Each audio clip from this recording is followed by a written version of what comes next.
udah pada ngerjain tugasnya nih ya. Tugasnya tadi suruh bikin panah gitu kan. Dari peta peduli disabilitas ini yang udah ibu-ibu kerja ini salah satunya dari kelompok Ibu Sri ya Bu ya. Nah jadi kelompok Ibu Sri nih katanya ini kan kasusnya ya Bu ya. Kasusnya itu jadi ada seorang anak dalam satu rumah, disebut aja namanya si Budi. Si Budi ini tangannya, kakinya kaku, terus udah gitu kecil ya kan. Bicaranya juga nggak jelas, hanya bisa komunikasi dengan keluarga dekat dan orang-orang di sekitarnya aja. Terus nggak bersekolah juga, kurang dapat perhatian dari orang tua. Dia juga nggak boleh bermain nih sama teman-teman sebayanya. Dan yang terakhir dikurung aja di kamar sendirian Bu. Nah menurut kelompok Ibu Sri nih katanya nih, anak si Budi ini bisa dirujuk yang pertama, paling pertama itu terdekat Pak RT ya. Ada Pak RT, pendamping PKH, kemudian juga ada puskesmas, dinas sosial. Nah, terus juga ada rehabilitasi berbasis masyarakat untuk penyandang disabilitas. Terus ke kelurahan juga ya. Tadi ya dari kelompok Bu Sri ya. Mantap banget nih. Jadi kenapa sih perlu dirujuk ke Pak RT? Mungkin karena yang terdekat Pak RT ya Ibu Sri ya. Yang terdekat Pak RT karena tahu anaknya dikurung ya, tadi katanya dikurung di kamar sendirian. Terus juga ke pendamping PKH, betul, bisa juga ke pendamping PKH. Kalau dia penerima PKH ya Bu ya, ternyata keluarganya si Budi ini misalkan atas nama Ibu Anah misalkan. Ibu Anah punya anak Budi, ternyata kasusnya anaknya dikurung aja di kamar. Bisa juga dikasih tahu ke pendamping PKH, nanti sama pendamping PKH didatangin ya. Konsultasi di situ. Terus ke puskesmas. Oh ya, ini bisa nih ke puskesmas tadi karena kaitannya sama kesehatan ya. Kesehatannya si Budi. Terus ke dinas sosial. Ya, bisa juga ke dinas sosial. Karena kan ini udah termasuk pelanggaran hak-hak dari penyandang disabilitas juga ya. Sama kelurahan, ya juga bisa ke kelurahan, benar tadi alasannya.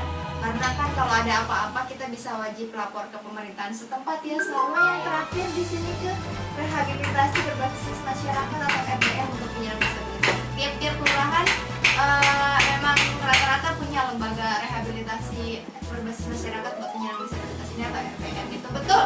Berarti tepuk tangan dulu dong untuk kelompok Ibu Sri. Tepuk mantul. Tepuk mantul. Oh iya, tepuk mantul. Mantul. Mantap betul. Mantap betul berarti kelompoknya Bu Sri ya. Iya, jadi untuk pertemuan hari ini kita pembahasan tentang pelayanan untuk disabilitas ya. Jadi emang kalau kita tahu di sekitar kita, di lingkungan kita itu ada penyandang disabilitas, anak-anak disabilitas, sebaiknya memang nggak boleh ditutup-tutupin ya ibu-ibu ya. Jadi kalau misalkan kita tahu ya kita kasih perhatian. Kita kalau misalkan keluarganya kurang pemahaman nih, ya kita bantu keluarganya untuk kasih pengertian bahwa anaknya ini punya hak-hak loh yang harus kita penuhi. Dan kita juga sebagai orang di sekitarnya terdekat punya kewajiban juga buat nolong anak ini gitu kan ya. Kita nggak boleh beda-bedain mana penyandang disabilitas, mana anak yang normal gitu kan ya. Karena sebenarnya anak-anak disabilitas atau penyandang disabilitas adalah anak-anak luar biasa yang punya potensi. Justru sama negara itu harusnya dilindungi, dijaga, potensinya dikembangkan gitu ya. Karena penyandang disabilitas ini juga sebenarnya merupakan aset negara gitu. Terus juga apa ya?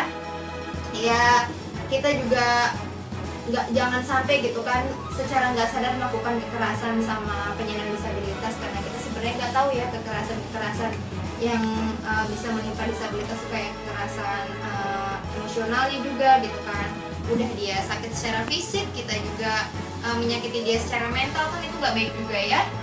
Jadi ini adalah di sini ya ibu-ibu ya bisa lihat nih di poster yang di hadapan saya sekarang nih tentang pelayanan disabilitas berat di masyarakat. Jadi di sini nanti saya akan sampaikan tentang beberapa hal yang itu bisa jadi saran buat kita juga ya sebagai masyarakat untuk cepat tanggap terhadap penyandang disabilitas. Yang pertama, pelayanan disabilitas berat di masyarakat itu memudahkan penyandang disabilitas dalam pembuatan akte kelahiran, KTP, BPJS Kesehatan. Jangan sampai dipersulit ya. Kalau ada RT setempat, RW setempat yang sampai mempersulit, langsung laporkan ya ke kelurahan atau ke dinas sosial atau ke saya sebagai pendamping PKH. Terus yang kedua, memberikan informasi terkait dengan akte kelahiran ataupun KTP dari pihak RT, RW, kelurahan. Memberikan kemudahan penyandang disabilitas berat untuk menggunakan sarana atau prasarana umum di masyarakat. Nah, ini contohnya sarana prasarana umumnya ada masjid, musola, gereja yang dapat dilalui sama penyandang disabilitas gitu ya. Kan ada tuh yang kalau misalkan di sarana prasarana umum tuh ada jalan-jalan yang harus dibikin khusus buat penyandang disabilitas gitu ya, yang jalurnya tuh kuning gitu ya Bu Ibu ya, pernah lihat nggak? Pernah ya? Terus parkir tempat umum khusus difabel, pintu mudah dibuka, ditutup dan dilalui oleh difabel. Pembuatan ramp, toilet khusus disabilitas itu harus ada juga ya. Nah, memberikan kesempatan bagi penyandang disabilitas untuk mengikuti kegiatan kemasyarakatan di lingkungan.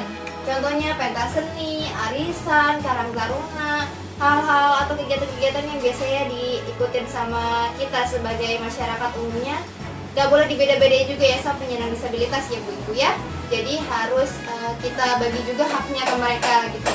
Mereka juga sebenarnya punya hak juga untuk ngikut-ikutin kegiatan di situ ya. Jadi berbaur juga sama kita. Memberikan informasi jika terdapat keluarga atau penyandang disabilitas memerlukan informasi rujukan. Nah, contohnya untuk dinas sosial, lembaga masyarakat dan khususnya. Ya mungkin ibu-ibu untuk hari ini tentang pelayanan disabilitas di masyarakat usia dari kita tadi udah kita bahas semua ya Bu Ibu ya. Selanjutnya jadi udah selesai. Nanti kita ketemu lagi di video selanjutnya ya.